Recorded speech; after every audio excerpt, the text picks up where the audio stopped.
it's Mrs. McGee here. First of all, I'd like to say I hope you all are safe and are in good health. I miss you all so much. Today is my turn to do a read aloud, and I'm going to share with you one of my favorite books. It's called The Empty Pot. And this is a story about a little boy named Ping and how it's very important to always tell the truth. Here we go. The Empty Pot by Demi.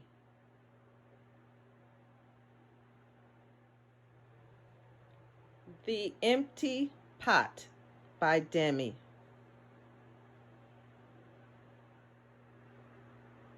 A long time ago in China, there was a boy named Ping who loved flowers. Anything he planted burst into bloom.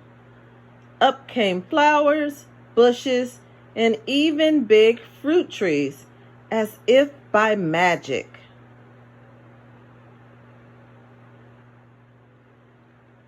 Everyone in the kingdom loved flowers too.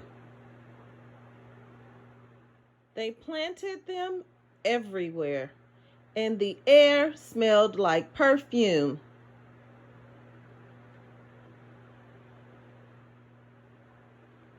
The emperor loved birds and animals, but flowers most of all. He tended his own garden every day.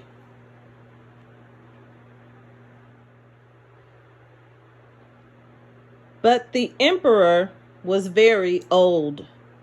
He needed to choose a successor to the throne.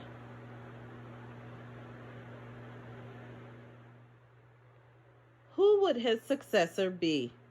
And how would the emperor choose? Because the emperor loved flowers so much, he decided to let the flowers choose.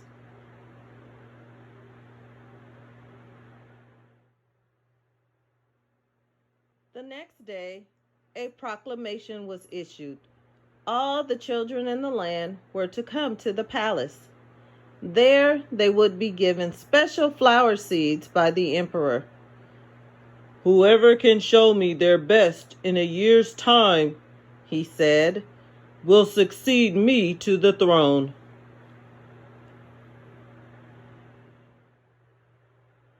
This news created great excitement throughout the land. Children from all over the country swarmed to the palace to get their flower seeds.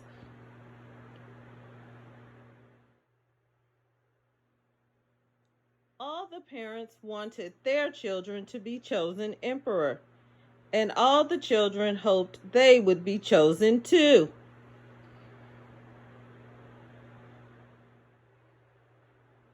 When Ping received his seed from the emperor, he was the happiest child of all. He was sure he could grow the most beautiful flower.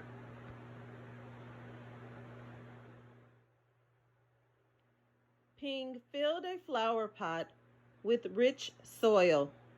He planted the seed in it very carefully.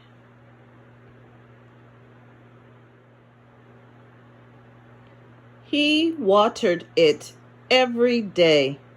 He couldn't wait to see it sprout, grow, and blossom into a beautiful flower. Day after day passed, but nothing grew in his pot. Ping was very worried.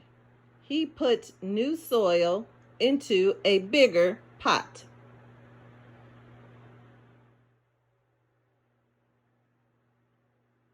Then he transferred the seed into the rich black soil.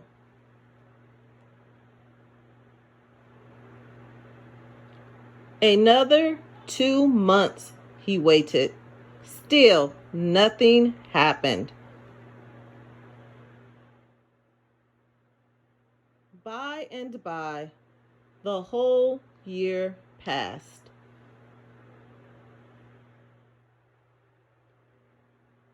Spring came, and the children put on their best clothes to greet the emperor.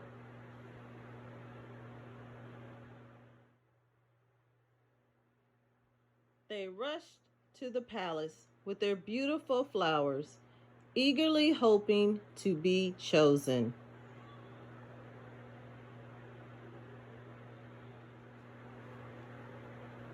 Ping was ashamed of his empty pot. He thought the other children would laugh at him because for once he couldn't get a flower to grow.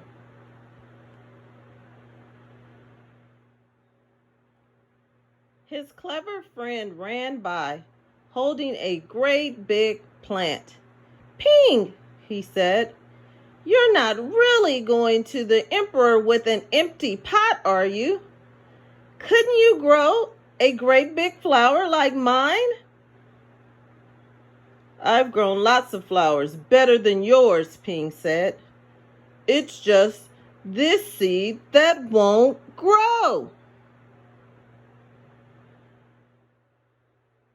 Ping's father overheard this and said, "You did your best, and your best is good enough to present to the emperor."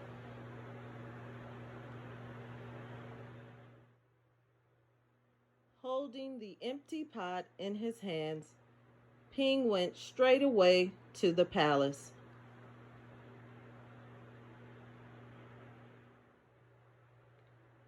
The emperor was looking at the flowers, slowly, one by one. How beautiful all the flowers were! But the emperor was frowning and did not say a word. Finally, he came to Ping. Ping hung his head in shame, expecting to be punished. The emperor asked him, "Why did you bring me an empty pot?"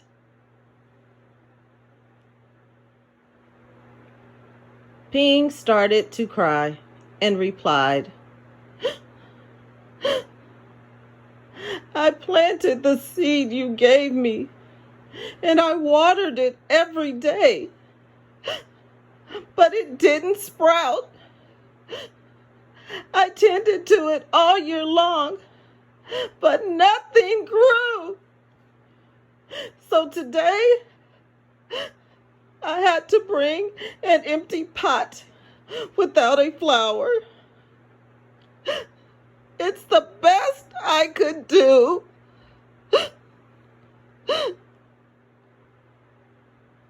When the emperor heard these words, a smile slowly spread over his face, and he put his arm around Ping. Then he exclaimed to one and all, "I have found him! I have found the one person worthy of being emperor. Where you got your seeds from, I do not know, for the seeds I gave you had all been cooked, so it was impossible for any of them to grow."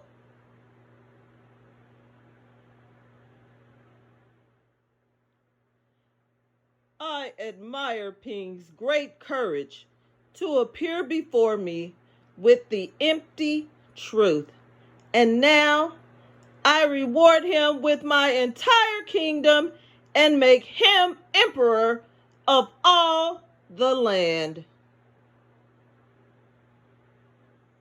And that, boys and girls, is the end of The Empty Pot. I hope you enjoyed the story and the message about how it's always important to do your very best and to always tell the truth. Thank you. See you soon, Wildcats, and be safe. Bye-bye.